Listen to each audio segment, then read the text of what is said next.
10 ఏళ్ల దాకా అంటే 84 తర్వాత రాజేవాడు రెడ్డి అవడు. అదే కదా. ఆ తర్వాత వస్తూనే ఉంది. ఆ తర్వాత కొన్ని వీళ్ళు చెప్పినట్టు 10 ఏళ్ల పాటు ఇల్లు అధికారం ఉన్న తర్వాత జగన్ వస్తాడు అనుకో, అప్పుడు ఇంక 15 ఏళ్ల తర్వాత ఇంక వీళ్ళకేముంటుంది, ఇది తెచ్చిన జీవితంలో లేనట్టే కదా. కాబట్టి అతను గెలవనిస్తాడా ప్రాక్టికల్గా? అలాగే జనసేన వాళ్ళు బలమైనటువంటి సీట్లు, ఫర్ ఎగ్జాంపుల్ ఆ నరసాపురం ఉంది, అతను ఎవరు క్రిందసారి సెకండ్ ప్లేస్ వచ్చింది జనసేన అక్కడ నరసాపురం అసెంబ్లీ సీట్లో, అదేదో కొంచెం అసెంబ్లీలో సెకండ్ ప్లేస్ వచ్చింది. రాయికరో నాయకరో ఉంటుంది, అతనికి సెకండ్ ప్లేస్ వచ్చింది. అతను ఈ దఫా మానేసుకుని కొత్తపల్లి సుబ్బారాయుడు పార్టీలోకి తీసుకొచ్చి ఇస్తారు. అప్పుడు ఈ నాయకరు సెకండ్ ప్లేస్ వచ్చినోడు ఎర్రోడా, ఈయన గెలిపించి ఈయనకు 10 ఏళ్ల పాటు అధికారం ఇచ్చి ఉంచుకోవడానికి, లేదా తెలుగుదేశం వాడు ఇప్పటిదాకా తిప్పలు పడ్డటువంటి వాడు ఏం చేయాలా, ఏం చేస్తాడు? తెలుగుదేశం వాళ్ళు నాశనం చేయాలని చూస్తారు, వీళ్ళు నాశనం చేయాలని.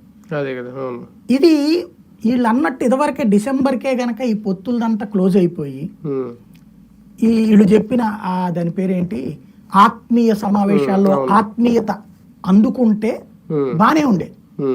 ఇప్పుడు ఏమైపోతుందంటే ఈ 10 ఏళ్ల పొత్తు అనేటప్పటికి ఇవాళ ఎవడు గెలుస్తాడో వాడికే 10 ఏళ్ల పాటు సీటు, కాబట్టి రెండో వాడు ఆయన గెలవనీయడు.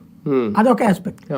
రెండవది, ఇప్పటిదాకా మేము పార్టీని నమ్ముకుని ఇంతకాలం కష్టపడితే ఇప్పుడు మమ్మల్ని ఎట్ట ముంచేస్తారనేది ఎవరికి వాళ్ళకి ఫీలింగ్ ఉంటుంది. కాబట్టి ఇది ఒక పెద్ద సమస్య.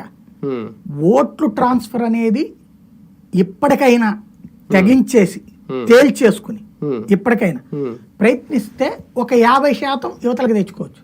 అప్పటికి 50% మైనస్ ఉంటుంది, ఓ 50% అన్న సెటరేట్ చేసుకోవచ్చు. సిద్ధం సభ రాప్తాడులో జరిగింది వారంలో. సిద్ధం సభ ఏ సంకేతం ఇచ్చింది? ఒక పక్క ఒక బలమైన కూటమి రెడీ చేసుకుంటున్నా ఎఫెక్ట్ ఏమన్నా ఉంటుందేమో, ప్రజలు రావడం తగ్గుతుందేమో, ఆ బలం తగ్గినట్టు ఏమన్నా కనిపిస్తుందేమో అనుకుంటే వాళ్ళు అనుకున్న టార్గెట్ కన్నా ఎక్కువ